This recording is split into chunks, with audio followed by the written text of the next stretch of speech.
ini tentu sangat luar biasa untuk Bali. Bagaimana negara-negara G20 ini kita menjadi perhatian dunia lah. Gitu. Ya. Coba bayangkan kalau tidak ada ini cukup mengangkat juga untuk ekonomi Bali. Pelaksanaan G20 ini ya, dunia akan melihat secara lebih dekat Bali, gitu ya. Karena ini akan diliput juga oleh ratusan jurnalis ya. Ya, jadi menjadi promosi secara gratis mungkin. Promosinya gratis, promosinya terbuka lebar begitu. Jangan sampai ada keonaran-keonaran, politisasi daripada yang mengaku tokoh begitu. Cuman kita tidak banyak memberikan kontribusi terhadap Bali gitu loh.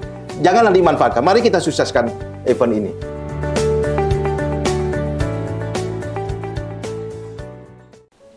Semua mata kini tertuju kepada Bali, Pulau Dewata sebagai tempat penyelenggaraan KTT G20.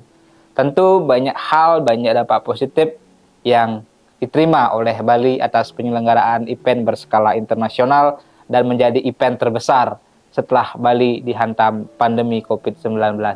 Hari ini Hanura Bali Official sudah bersama Sekretaris DPD Partai Hanura Provinsi Bali, Bapak Gede Wirejaya Wisne, yang kita akan membahas persoalan Bali sebagai tuan rumah KTT G20 dan apa dampak positif yang diterima oleh Bali menggerakkan ekonomi dan juga mendongkrak pariwisata. Menapi kata Pak De, Swastiastu. Swastiastu, Astungkare becik Pak Yan.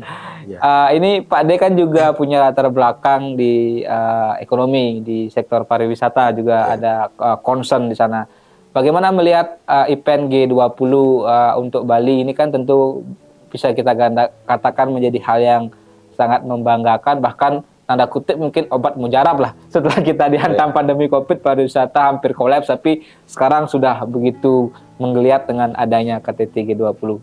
Nih, silakan Pak De. Baik, terima kasih. Jadi tentu kita bersyukur ya.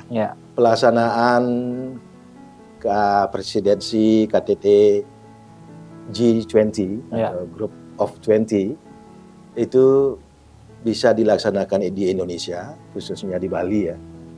Khususnya di Bali. Ini tentu sangat luar biasa untuk Bali. Bagaimana negara-negara G20 ini kita menjadi perhatian dunia lah. Gitu. Ya, semua mata sekarang tertuju kepada Bali. Tertuju kepada Bali. Ya. Jadi secara ekonomi tentu akan sangat berdampak.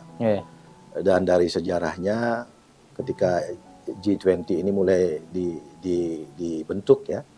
Nah ini Indonesia pertama kali dipercaya sebagai tuan rumah. Presidensi tahun 2022 dan ketuanya adalah Presiden Bapak Jokowi kan gitu. Ini luar biasa kepercayaan dari negara-negara anggota G20 ini yang mempercayai Indonesia, Bali sebagai tuan rumah. Dan ini dari negara-negara empat benua, negara-negara besar ya, dari Amerika Selatan ada negara Brasil, ya. Kemudian dari dari Eropa, kemudian juga dari raksasa Asia, China, kemudian Jepang, Korea, yaitu hadir di sini. Dan ini akan memberikan dampak yang positif terhadap perekonomian Indonesia. Jadi saya tegaskan di sini, ini negara-negara, 19 negara besar secara perekonomian, dan juga satu negara Uni Eropa. Jadi satu lembaga antar pemerintahan supranasional Uni Eropa. Ya, gitu Pak. Nah, kalau kita bicara dampak positif atau multiplier effect dari G20 di Bali ini seperti apa Pak De bisa memotret? Karena kan tentu ini juga menjadi tolak ukur supporting juga bagaimana Bali ini bisa bangkit, pariwisatanya bisa bangkit. Mungkin ini bisa menjadi momentum juga gitu untuk perekonomian Bali, baik dari sisi multiplier efeknya kepada dunia pariwisata, UMKM, mungkin yang di transportasi, sehingga tentu harapannya pertumbuhan ekonomi terdongkrak lah dengan ini. Sekali lagi pelaksanaan G20 di Bali ini sangat akan menguntungkan Bali ya khususnya. Betapa tidak ya, kita pasca pandemi ini kan luar biasa ekonomi kita jatuh. Tidak hanya Bali, juga seluruh dunia ya. Ini pandemi ini barang baru. Ya. Nggak pernah dunia mengalami. Tidak pernah dunia mengalami dan obatnya juga tidak bisa diprediksi kan. Munculnya juga tiba-tiba ya. Jadi ini dalam 2 tahun terakhir ini kan ekonomi dunia lah terpuruk. Apalagi Bali ya, salah satu yang sangat mengandalkan tourism atau pariwisata, sektor tulang ekonomi yang diandalkan begitu. Ini terasa sekali selama 2 tahun ini. Jadi begitu adanya G20 ini dilaksanakan di Bali yang summitnya atau puncaknya tanggal 15-16 ini dengan hadirnya beberapa kepala negara ini luar biasa begitu ya. Dan juga sebelumnya bukan hanya pada bulan November ini saja, sekitar 10 bulan lalu juga dimulai event-event ataupun setting plan-nya, set event-nya ya, itu ada sekitar 460 set event. Itu sudah mulai bergulir perekonomian dan ekonomi Bali tumbuh gitu ya. Coba bayangkan kalau tidak ada ini cukup mengangkat juga untuk ekonomi Bali pelaksanaan G20 ini ya. Kita bersyukur ya kepercayaan ini diberikan 460 atau 416 set event yang sudah dilaksanakan sebelumnya di seluruh Indonesia, tapi lebih konsentrasinya pelaksanaan itu di Bali. Dan ini sangat mengangkat sekali lagi karena Bali sudah mempunyai infrastruktur hotel. Bali dikenal sebagai destinasi seringkali destinasi wisata terbaik di dunia. Ya. Dan sekarang ini dunia akan melihat secara lebih dekat Bali gitu ya. Karena ini akan diliput juga oleh ratusan jurnalis ya. Ya, jadi menjadi promosi secara gratis mungkin. Promosinya gratis, promosinya terbuka lebar begitu karena di samping jurnalis ini tentu di samping memberitakan hal-hal esensi daripada pembahasan selama KTT ini juga tentu sisi Indonesia, sisi Bali itu sudah lebih dekat diperkenalkan kepada dunia. Ini bagus sekali, ini banyak sekali, ini multiplier effect yang kita luar biasa. Kalau coba bayangkan kalau tidak ada event ini, ya begitu. Ini agak sulit, agak merangkak ini pertumbuhan ekonomi, ya khususnya di Bali yang memang mengandalkan pariwisata, tourism sebagai tulang punggung ekonomi, gitu. Jadi sangat berdampak industri tourism karena kita di industri tourism ya.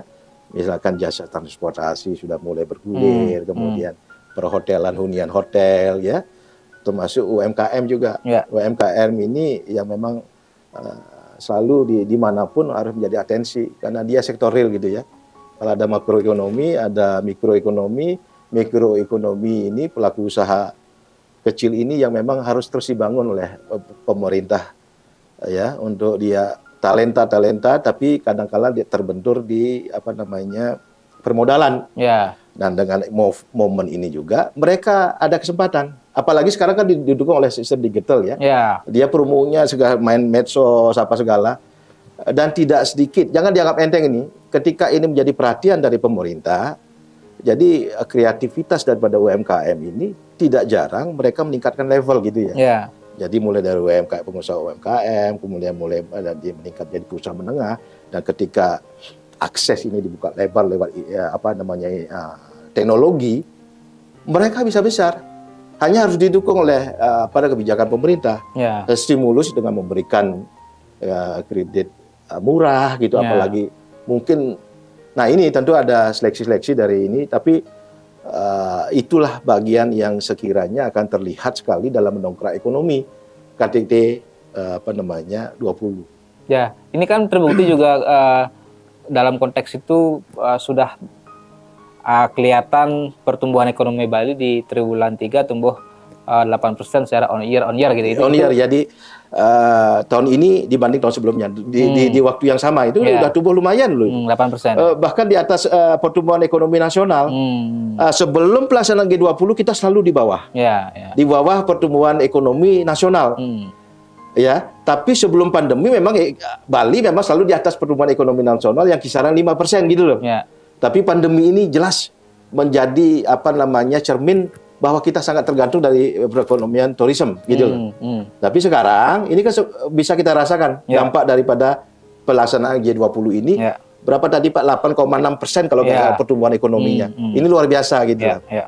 Iya Pak Deh, ini kan juga menjadi mungkin momentum ya ketika G20 ini ada. Pekerja pariwisata yang dipekerjakan yang terlibat hampir puluhan ribu, kemudian tingkat keterisian kamar tentu semakin meningkat, bahkan penuh gitu di area dekat-dekat venue G20 ini. Seperti apa memberikan optimisme, semangat bahwa pariwisata Bali bisa bangkit lebih cepat?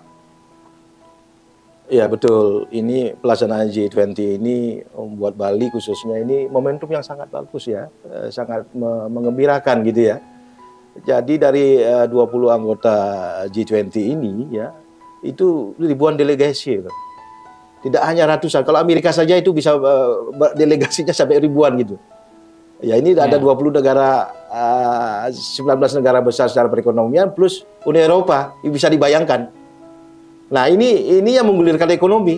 Jadi kami optimis ya ini sudah berjalan baik karena seperti saya sampaikan tadi, side eventnya itu ya kan sudah ada 416 side event yang sudah berjalan 10 bulan yang lalu. Ini sudah mengangkat perekonomian dari indeks pertumbuhan ekonomi kita kan begitu, bisa kelihatan di sana. Coba bayangkan tidak ada KTT G20 ini. Ini masih sangat melambat sekali juga untuk target-target pertumbuhan ekonomi. Dan kita selalu di bawah. Target pertumbuhan ekonomi nasional itu di kisaran 5%. Dan sebelumnya kita 2, sekian lah persen ya. Tapi tadi setelah 10 bulan ini sudah berjalan set event dari G20, kemudian nanti puncaknya tanggal 15-16 ini, angka menunjukkan 8%. Ini kita sudah sangat menggembirakan sekali ya. Ini luar biasa karena ribuan dari delegasi ini ribuan orang gitu ya, yang mereka akan berdiskusi, berevent isu-isu yang diangkat itu kan masalah sekarang ini di KTT 20 di Bali ini isunya ada arsitektur kesehatan global ya, transisi energi berkelanjutan, transformasi digital dan ekonomi. Nah itu.